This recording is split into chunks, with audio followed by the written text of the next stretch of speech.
오늘과 다음 주 두 번에 걸쳐 다루게 될 이 본문은 하나님께서 이스라엘 백성들에게 건네시는 네 가지의 약속과 동시에 더불어서 이스라엘 백성들에게 내리시는 네 가지의 명령이 기록되어 있습니다. 네 가지의 약속과 네 가지의 명령들. 사실 이 부분은 하나님께서 이스라엘과 맺으실 언약의 결론부라고도 할 수 있습니다. 시내산 언약의 그런 정리, 결론이라고 할 수 있는 그런 본문입니다.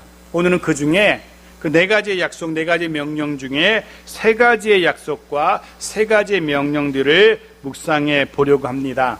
어떤 약속들인지, 또 어떤 명령들인지, 왜 그런 약속, 명령을 이스라엘에게 말씀하신 것인지, 오늘 말씀을 통해서 그런 것들을 살펴보고 그를 통해서 오늘 우리들에게 들려주시는, 그 옛날 이스라엘에게 들려주시는 말씀이 아니라 오늘 나에게, 우리에게 들려주시는 하나님의 음성을 들을 수 있는 그런 시간이기를 소원합니다. 그 말씀을 통해서 하나님께서 오늘 내게 원하시는 것이 무엇인지, 내게 주시는 약속은 무엇인지, 내게 들려주시는 명령은 무엇인지 깨닫게 되기를 간절히 소원합니다. 20절입니다. 같이 읽죠. 시작. 내가 사자를 내 앞서 보내어 길에서 너를 보호하여 너를 내가 예비한 곳에 이르게 하리니. 첫 번째 약속입니다. 이르게 하리니 약속하십니다. 어디에 이르게 하신다라고 약속하십니까? 예비한 곳입니다. 하나님께서 예비하신 곳 해서 이미 우리를 맞이할, 이스라엘을 맞이할 준비가 완벽하게 끝난 곳입니다. 그 땅에 들어가면 이스라엘이 들어가자마자 부족함이 없이, 아니 풍족하게 지낼 수 있도록, 살아갈 수 있도록 필요한 모든 것들이 다 완벽하게 구비된 그런 곳입니다. 지금 이스라엘에 머물고 있는, 또 앞으로 걸어가야 할 광야와는 비교도 되지 않는 그런 곳이 하나님께서 이미 예비하셨답니다. 성경은 그곳을 젖과 꿀이 흐르는 땅으로 표현하기도 합니다. 하나님은 분명히 이스라엘 그곳에 이르도록, 분명히 그곳까지 이르게 하도록 그렇게 하는 약속하십니다. 내가 너희를 그곳까지 이르게 할게 라고. 중간에 멈추는 일이, 그곳에 도착하지 못하는 일이 절대로 없게 하시겠다는 겁니다. 그러니 혹 가는 길이 좀 험하더라도 그래도 걱정하지 말라는 겁니다. 좀 험할지 모르겠지만 걱정하지 마라. 오늘의 그 형편이 척박하다 하더라도, 너무 좀 불편하다 할지라도 너무 불평하지 말라는 겁니다.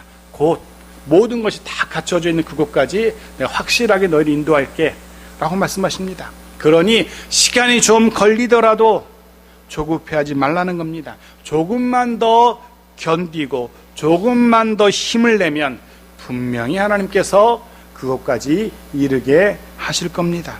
하나님께서 이스라엘로 하여금 그곳에 정확하게, 하나님께서 예비하신 그곳에 이르게 하신답니다. 이 약속, 오늘 우리에게도 동일하게 들려주시는 그런 약속일 겁니다. 하나님이 약속하신 그곳, 분명 우리로 하여금 이르게 하실 겁니다. 그렇게 하시기 위해서 하나님은 하나님의 사자를 앞서 보내어서 이스라엘을 보호하신답니다. 중간에 이스라엘이 포기하지 않도록 지키신답니다. 중간에 이스라엘이 지치지 않도록 돌보신다는 겁니다. 그 누구도 해서 이스라엘이 이 걸음을 방해하지 못합니다. 막아서지 못합니다. 다른 이가 아니라, 다른 어떤 사람이 아니라, 그 어떤 나라가 아니라 하나님이 그렇게 하시겠노라고 친히 약속하고 계신 겁니다. 그러니 이스라엘아 걱정하지 말아라. 그러니 이스라엘아 염려할 필요도 없고 두려워할 필요도 없단다 라고 약속하고 계십니다. 다만 이스라엘 할 것은 이겁니다. 하나님의 첫 번째 약속과 연결된 첫 번째 명령입니다. 봅시다. 21절입니다. 같이 읽죠. 시작. 너희는 삼가 그의 목소리를 청정하고 그를 노엽게 하지 말라. 그가 너희의 허물을 용서하지 아니할 것은 내 이름이 그에게 있음이니라. 하나님의 그 약속, 하나님이 그것까지 이르게 하시는 그 약속의 성취를 보기 위해서 하나님이 예비한 곳에 이르기 위해서 이스라엘에게 필요한 것은 바로 이겁니다. 청종하고 노엽게 하지 말라. 하나님의 목소리를 청종하는 겁니다. 그리고 하나님을 노엽게 하지 않는 겁니다. 하나님의 목소리 청종하는 것, 그를 노엽게 하지 않는 것, 두 가지가 아닙니다. 결국 이것은 동전과 같이 동전의 앞면 뒷면처럼 하나입니다. 청종하는 것, 그것이 바로 노엽게 하지 않는 비결입니다. 노엽게 하지 않기 위해서 청종하는 겁니다. 그 둘은 하나인 겁니다. 그것이 하나님의 명령이었습니다. 사실 하나님을 기쁘시게 한다는 것, 하나님을 섬기는 것 핵심, 그것이 바로 이겁니다. 하나님의 목소리를 청종하는 것, 듣고 순종하는 것. 이게 하나님을 기쁘시게 하는 가장 간단한 이야기입니다. 하나님을 섬긴다는 것 그리 어렵지 않습니다. 복잡하지 않습니다. 말씀을 귀담아 듣고 그대로 하면 되는 겁니다. 해서 사무엘 선지자는 우리에게 이렇게 권면하죠. 사무엘상 15장 22절 같이 읽죠. 시작. 사무엘이 이르되 여호와께서 번제와 다른 제사를 그의 목소리에 청종하는 것을 좋아하심같이 좋아하시겠나이까? 순종이 제사보다 낫고 듣는 것이 순양의 기름보다 나으니. 하나님이 좋아하시는 것, 그건 하나님의 목소리 듣고 그 말씀대로 순종하는 겁니다. 그게 하나님을 섬기는 겁니다. 그럼 하나님께서 우리를 위해서 예비하신 곳, 그곳에 도달할 것이고 그곳을 누리게 될 겁니다. 사랑하는 성도 여러분, 작고 사소한 것에서부터 하나님의 음성을 듣는 그런 훈련이 되어 있어야 됩니다. 그런 훈련되어 있지 않으면 하나님의 음성이 들리지 않습니다.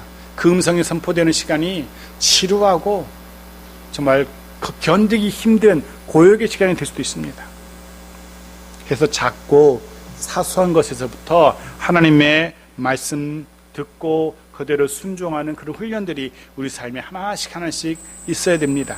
분명 하나님께서 기뻐하실 겁니다. 분명 하나님께서 예비하신 젖과 꿀이 흐르는 곳으로 우리를 인도하실 겁니다. 그곳에 젖과 꿀의 그 풍성함을 우리로 하여금 누리게 하실 겁니다. 그렇게 되기를 간절히 소원하며 축복합니다. 그뿐만이 아닙니다. 그렇게 하나님의 목소리를 청정할 때 하나님은 그런 우리를 위해서 이런 일도 하신답니다. 그런 이스라엘을 위해서 이런 일도 하신답니다. 22절 보죠. 같이 읽죠. 시작. 내가 그의 목소리를 잘 청종하고 내 모든 말대로 행하면 내가 내 원수에게 원수가 되고 내 대적에게 대적이 될지라. 하나님이 내 편, 우리 편 되셔서 우리를 대신해서 우리의 원수와 대적해 주신답니다. 우리의 원수, 우리를 미워하는 이들, 우리를 힘겹게 하는 이들을 말합니다. 혹은 우리를 힘겹게 하는 일, 문제들, 상황들을 말할 수도 있습니다. 우리가 하나님의 목소리를 청종한다면 하나님은 그런 우리의 대적들을 상대해 주실 겁니다. 그들을 완전히 제압해서 꼼짝도 못하게 하실 겁니다. 힘겨운 문제들 하나님께서 해결하실 겁니다. 분명 우리에게 위로가 되고 힘이 되는 말씀입니다. 용기를 주고 확신을 주는 말씀입니다. 사랑하는 성도 여러분, 하나님의 음성에 늘 귀 기울이십시오. 그 말씀대로 순종하려고 애써 보십시오. 하나님의 예비하신 젖과 꿀이 흐르는 땅에 이르게 될 겁니다. 가는 동안 우리를 힘겹게 하는 모든 세력들 하나님께서 제압하실 겁니다. 모든 힘겨운 일들, 상황들 하나님께서 해결하실 겁니다. 염려하지 마시고 걱정하지 마시고 눈앞에 보인다고 해서 두려워하지 마시고 하나님께서 해결하실 것 믿고 힘을 내면 될 겁니다. 계속 봅시다. 23절입니다. 같이 읽죠. 시작. 내 사자가 내 앞서가서 너를 아모리 사람과 헷 사람과 브리스 사람과 가나안 사람과 히위 사람과 여부스 사람에게로 인도하고 나는 그들을 끊으리니. 두 번째 약속입니다. 끊으리니. 완전한 파멸을 의미하는 그런 표현입니다. 역시 하나님께서, 하나님의 사자가 앞서가서 완전하게 파멸시킬 겁니다. 누구를? 왜 파멸시키시는지요? 먼저 누구를? 아모리 사람, 헷 사람, 브리스 사람, 가나안 사람, 히위 사람, 여부스 사람입니다. 이들은 하나님께서 하나님의 백성 이스라엘을 위해서 예비하신 땅, 예비하신 곳, 그곳에 지금 살고 있는 가나안 부족들입니다. 하나님께서 이들을 끊으실 겁니다. 완전히 파멸시키실 겁니다. 왜요? 이스라엘을 위해서입니다. 그 땅은 이스라엘이 살아갈 이스라엘의 땅이기 때문에 그렇습니다. 지금 누가 사는지는 중요하지 않습니다. 이스라엘이 이럴 때에는 하나님이 그들을 다 파멸시키실 겁니다. 사실 가나안 백성 입장에서, 지금 그곳에 살고 있는 가나안 백성의 입장에서는 억울할 수도 있습니다. 분명 억울하죠. 우리가 지금 살고 있는데 파멸시킨다니, 하나님. 억울할 수 있습니다. 하지만 아닙니다. 비록 지금 이 땅에 가나안 족속들이 살고 있긴 하지만 이 땅은 원래 이스라엘 백성들의 것입니다. 아니, 원래는 하나님의 땅이었죠. 온 땅의 주인이신 하나님이 그곳을, 그 땅을 다른 가나안 부족이 아니라 이스라엘에게 주시겠노라 라고 임대차 계약을 하신 거예요. 이미 하나님은 이미 그 옛날 이스라엘의 조상 아브라함 때에 그 땅을 네가 써 라고 이스라엘과 계약을 맺으셨어요. 그 땅은 지금 이스라엘 땅입니다. 얼마 전에 흥미로운 기사를 인터넷 뉴스에서 봤는데, 전국에서 가장 비싼 아파트 중에 하나인 압구정동의 어떤 아파트 재건축 과정에서 실제로 그 땅, 대부분의 땅의 주인이 그 아파트 소유자들이 아니라 모 건설회사의 땅이라는 게 밝혀졌죠. 등기가 그 아파트의 그 땅의 등기가 아파트 소유자들이 아니라 그때 그 아파트를 지었던 건설사의 명의로 남아있다는 겁니다. 해서 그 아파트 주인들이 그것을 재건축하려면 가구당 50억씩을 더 내야지만 재건축을 할 수 있을 거라고 해서 지금 소송이 한창이라는데, 전체 가치가 3조 원이 넘는 그 땅이 지금 살고 있는 아파트 주민들의 소유가 아니라 처음 그 아파트를 지었던 건설회사의 땅이다라는 것이 밝혀져서 난리가 났더라고요. 억울해도 어쩔 수 없습니다. 그 등기가 그 회사 걸로 되어 있으니까. 그래서 지금 그 땅을 사야 되느냐, 뭐 소송을 해서 다시 받아야 되느냐 난리가 났던데, 가나안 땅이 그런 겁니다. 지금 가나안 주민들이 살고 있지만 그 땅의 등기는 지금 이스라엘에게 나 있는 거예요. 하나님께서 그 땅을 이스라엘에게 주셨습니다. 보십시다. 창세기 15장 18절 같이 읽죠. 시작. 그날에 여호와께서 아브람과 더불어 언약을 세워 이르시되 내가 이 땅을 애굽 강에서부터 그 큰 강 유브라데까지 내 자손에게 주노니. 네. 하나님께서 아브라함의 자손에게, 아브라함에게도 아니에요, 아브라함의 그 자손에게 주겠노라 라고 약속하셨습니다. 이미 하나님은 이 땅을 이스라엘에게 주셨던 겁니다. 하나님이 그렇게 약속하신 겁니다. 이미 계약서가 완료되었어요. 이제 하나님 그 약속대로 그 계약서에 따라서 이스라엘에게 그 땅을 주시겠노라 하시는 겁니다. 가나안 사람들이 억울해도 어쩔 수 없는 겁니다. 억울해할 문제도 아닌 거죠. 사실은 그 땅의 주인이 나가라고 하면 나가야죠. 지금껏 그 땅에서 공짜로 살게 해준 것만도 사실은 감사해야 할 일인 거죠. 게다가 만약에 그곳에서 사는 동안 그 땅의 원래 참주인이신 하나님, 여호와 하나님을 의식하며 살았더라면 이야기가 좀 달라지지 않았을까라는 생각도 합니다.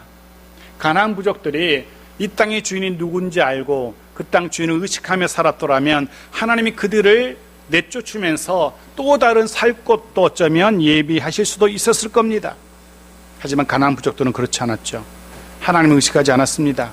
자신들 마음껏 우상을 섬기며 하나님이 이스라엘을 위해서, 거룩한 이스라엘 백성들을 위해서 예비하신 그 땅을 죄로, 우상 숭배로 잔뜩 오염시켰던 겁니다. 해서 하나님은 그 땅을 살아가고 있는 그곳 이방 족속들을 몰아내실 겁니다. 끊어버리실 겁니다. 그것이 하나님의 두 번째 약속입니다. 하나님 그렇게 하실 겁니다.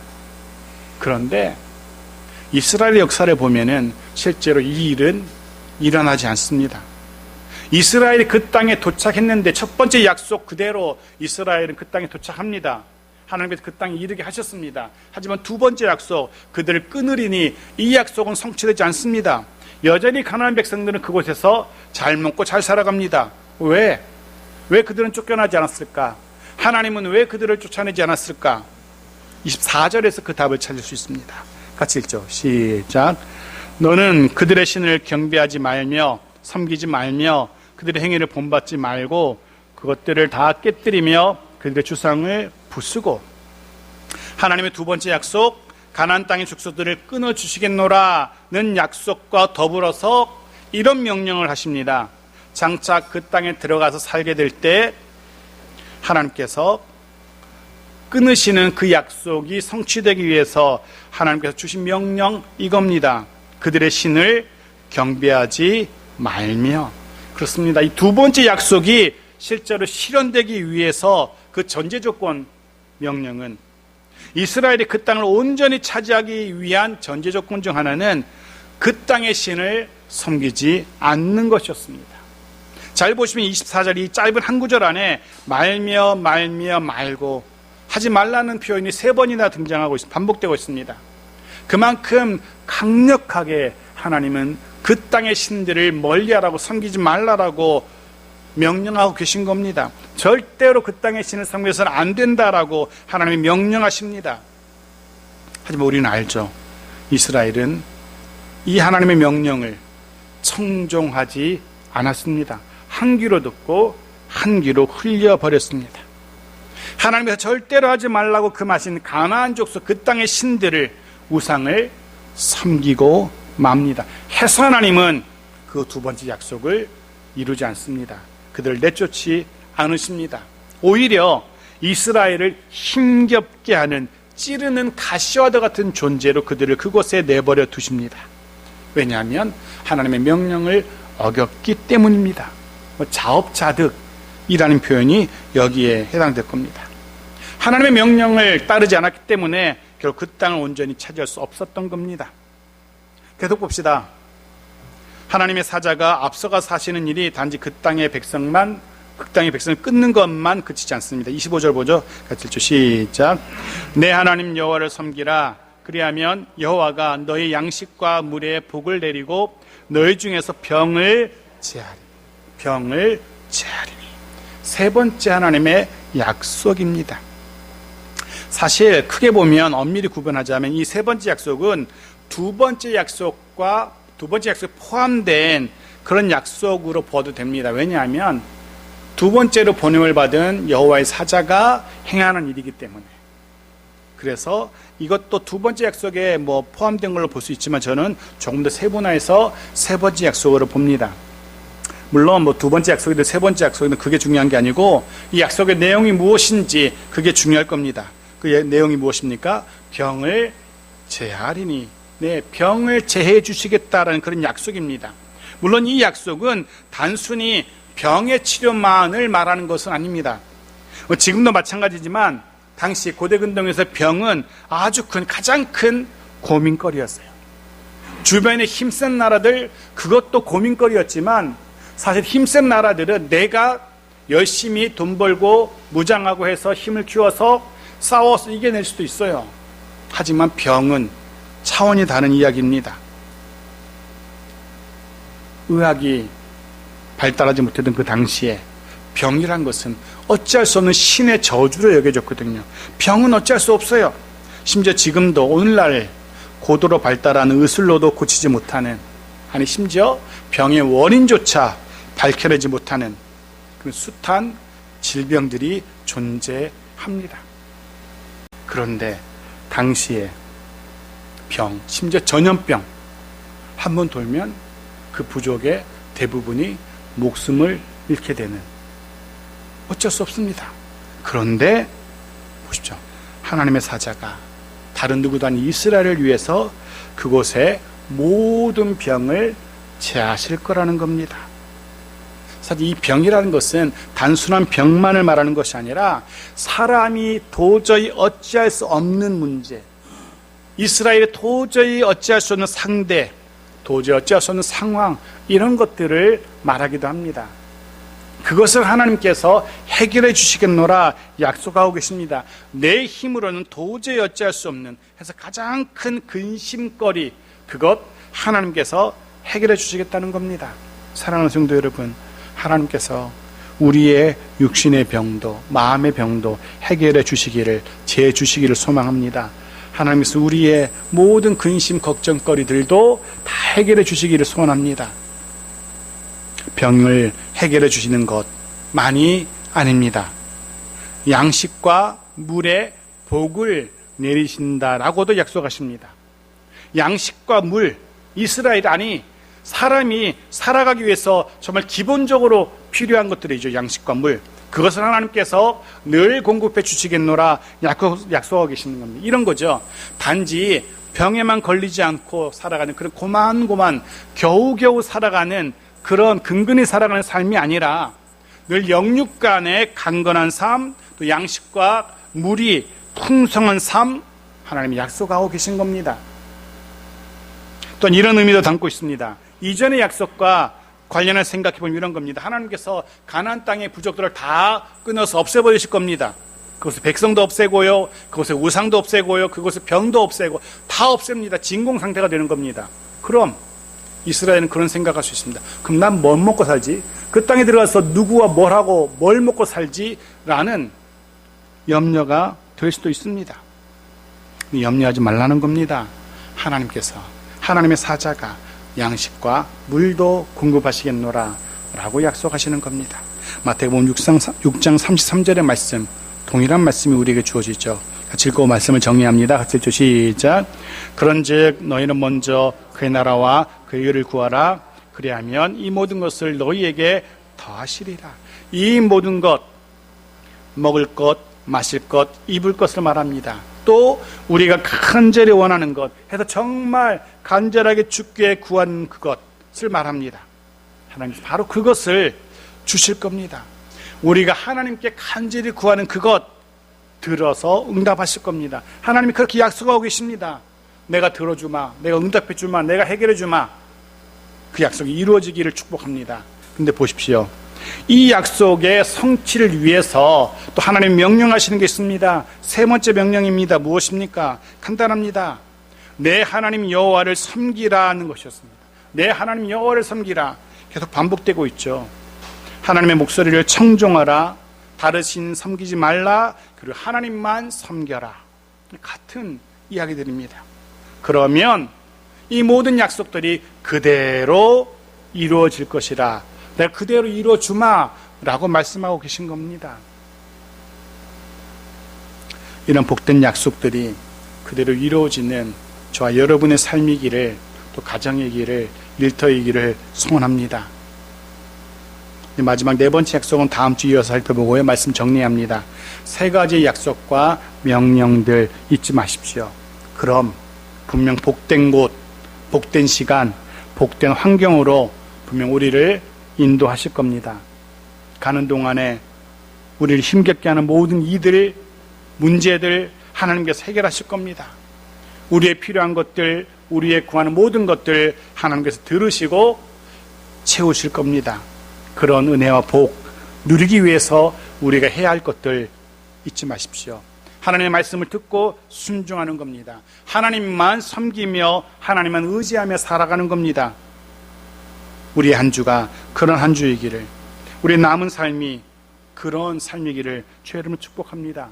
우리의 모든 인생 가운데, 우리의 가정과 일터 가운데 하나님이 우리에게 약속하시는 모든 것들이 다 풍성하게 이루어지는 은혜와 복이 있기를 주의 이름으로 축복합니다.